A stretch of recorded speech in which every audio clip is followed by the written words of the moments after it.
पृथिवी जेउठी आमे समस्ते बास करुछे जहा सौरमंडलर तृतीय ग्रह। आज जानिबा एही पृथिवीर सृष्टि केबेठु होईछि एवं एहा केमिति सृष्टि होईछि। पृथिवीर इतिहास कौन, पृथिवीर भौगोलिक स्थिति कौन। आजिर एही भिडियोटी खास एही टॉपिक उपरे रहिछि। चलंतु जानिबा आमे रहुथिबा ए पृथिवी संपर्करे। सौरमंडलर चारोटी कठिन ग्रह मध्यरु एहा हेउछि गोटिए, अर्थात यार अधिकांश स्थान हेउछि कठिन। यह बाद अन्य तीनोटी ग्रह हेउछि बुध, शुक्र और मंगल। पृथ्वी को आमे नील ग्रह, संसार, विश्व एवं धरित्री बोली कहि थाउ। मानव समेत लक्षाधिक उद्भिद और प्राणी प्रजातिर घर हेउछि ए पृथ्वी। ब्रह्मांडरे पृथ्वी हेउछि एकमात्र स्थान जेउठी जीवन सृष्टि हेबा संभव होई पारिछि। पृथ्वीर जीव माने ग्रह को अनेकांशरे प्रभावित करନ୍ତି। पूर्वर जीव माने वायुमंडल को संपूर्ण परिवर्तन कर देथिले। ए समस्त जीवों को नहीं जीवमंडल गठित। पृथ्वीर प्राय 71 भाग पानी बा लुणिया महासागर द्वारा आच्छादित। बाकी 29% हेउछि महादेश और द्वीप। पृथ्वी सौरमंडलर अन्य वस्तु मुख्यतः सूर्य और चंद्र द्वारा प्रभावित हुए। पृथ्वी सूर्य को प्राय 365 दिन में परिक्रमा करे। पृथ्वीर गोटे आवर्तन को गोटे दिन और सूर्य चारिपटे गोटे परिक्रमण को गोटे वर्ष बोली कहा जाए। सेथिबें गोटे वर्ष 365 दिन होइथाए। पृथ्वीर एकमात्र उपग्रह हेउछि चंद्र। एबे जानिबा पृथ्वीर इतिहास। पृथ्वी और अन्य ग्रह माने प्राय 4.6 अर्बुद वर्ष पूर्वे सृष्टि होइथिले। सूर्य को सृष्टि करिथिबा निहारिकार बळका गैस रु ए ग्रह माने सृष्टि होइथिले। चंद्र संभवतः पृथ्वी सह अन्य एक छोट ग्रहर संघर्ष रु सृष्टि होइथिला। उभय ग्रहर भग्नांश रु चंद्रर सृष्टि बोली वैज्ञानिकଙ୍କ विश्वास रही। सेहीपरि धूमकेतु और ग्रहाणु मानकर आघात और जल घनीभूत हेबारु महासागर तैयारी होइछि। पृथ्वी सृष्टिर 1 अर्बुद वर्ष परे अर्थात प्राय 3.6 अर्बुद वर्ष पूर्वे प्रथम जीव सृष्टि हेला। किछि बीजाणु सूर्य रश्मि और जलरू आलोक श्लेषण माध्यम खाद्य तैयारी कले। एही प्रक्रिया रे निर्गत प्रचुर अम्लजान किछि लौह शोषण करेनेला। बळका अम्लजान वायुमंडल तैयारी करे जीव जगत पई उपयुक्त स्थान तैयारी कला। सूर्यर क्षतिकारक अति बैगणी रश्मि रक्षा करुथिबा ओजोन स्तर मध्य एही अम्लजान तैयारी हेला। एही सुरक्षा जोगु जीवन अतल महासागर भूपृष्ठ को आसिला। पूर्वे स्थलभाग गोटे स्थान रे थिला, ताहाकु बृहत महादेश कुहाजाए। एही बृहत महादेश को रोडिना कुहाजाए। एहा परे पृथ्वी बरफर मोटा आस्तरण रे आच्छादित थिला बोली वैज्ञानिक माने कहुथिले। एहाकु पृथ्वीर बरफ पेंडु तत्व बोली मध्य कुहाजाए। एबे जानिबा पृथ्वीर गठन किपरि होइछि। पृथ्वी गोटे कठिन ग्रह, अर्थात यह बृहस्पति परि गैस पिंडुला न होई कठिन मृत्तिकारे तैयारी होइछि। एहार वस्तुत्व एवं व्यास हिसाब रे 4टी जाक कठिन ग्रह मध्यरु एहा सर्वबृहत। रासायनिक संगठन।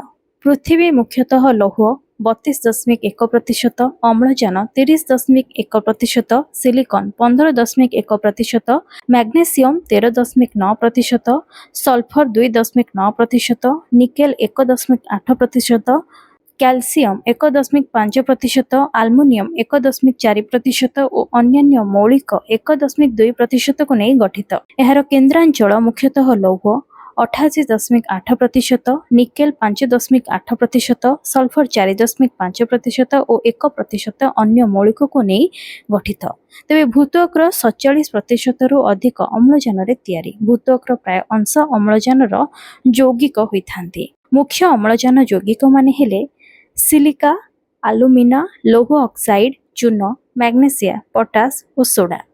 पृथ्वीर आकृति एबे जानिबा। पृथ्वीर आकृति कमला लेंबू परी चेप्टा। एहार मझी अंश सामान्य स्फीत अटे।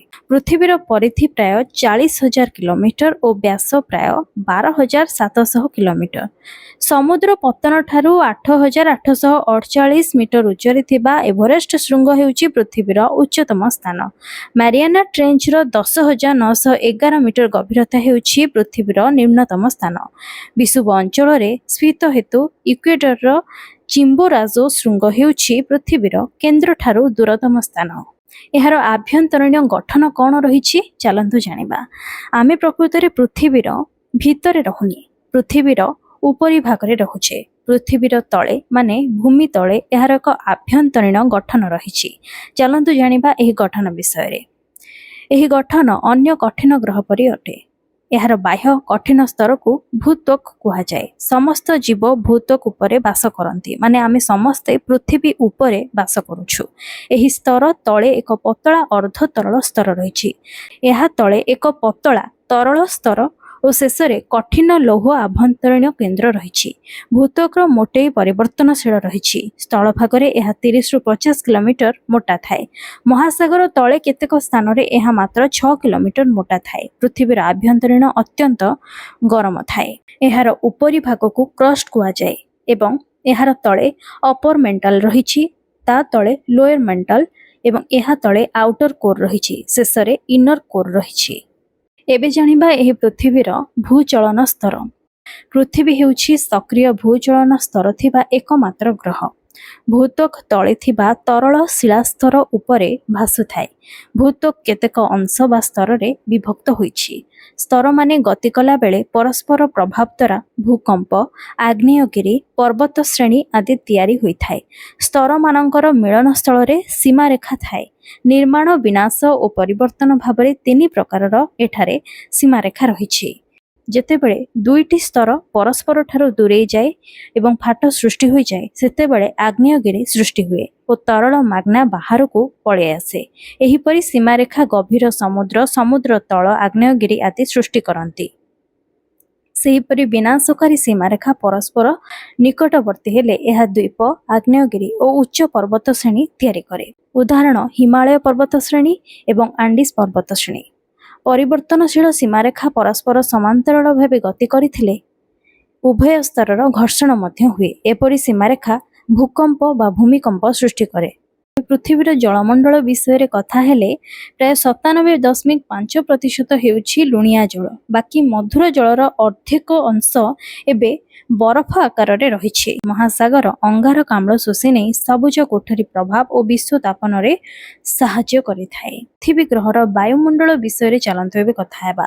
एही ग्रहर चारिपाखरे थिबा वायु को वायुमंडल कुहाଯାଏ। माध्याकर्षण एहाकू धरी रखिथाए। पृथ्वीर वायुमंडल 78% जबखाराजान, 21% अम्लजान एवं अन्य गैस मानक नै गठित। वायु हेउछि गैस मानकर एक मिश्रण। वायुमंडल रे ओजोन गैस विशिष्ट एक ओजोन स्तर रहिछि। सूर्यर अतिबाइगणी रश्मि को ओजोन शोषि निए। अतिबाइगणी रश्मि जीवन पई विपज्जनक होइथिबारु ओजोन बिना जीवन संभव नुहे। वायुमंडल पृथ्वी को उष्ण रखे। मिथेन, अंगारकाम्ल परि गैस माने ताप को धरी रखि पृथ्वी को उष्ण रखिथांती। तेबे अंगारकाम्ल वायुमंडल रे अधिक ताप धरी रखिथाए। एहाकू विश्व तापन कुहाଯାଏ। जलवायु, पाणीपाग और जलचक्र विषय में जानिबा। पृथ्वी रे उत्तप्त वायु ऊपर को उठे। ऊपर को गले धीरे धीरे ठंडा होई पुणी तल को खसे। एहाकू परिचालन स्रोत कुहाଯାଏ। उत्तप्त और शीतल वायु प्रभाव रे पाणीपाग परिवर्तन हुए। पृथ्वीर प्राय सबु पाणीपाग पई परिचालन वायु ही दायी। जलस्तर उत्तप्त होई बाष्पीभूत हुए और जलीय बाष्प रे परिणत हुए। जलीय बाष्प वायुमंडलर ऊपर को गति करे। ऊपर को गले यह धीरे धीरे ठंडा हुए। यथेष्ट ठंडा हेले यह जल रे परिवर्तित हुए। शेष में मेघ और वर्षा आकार रे सामना को आसे। एहाकू ही जलचक्र कहती। एबे जानिबा एहार गतिपथ और आवर्तन विषय रे।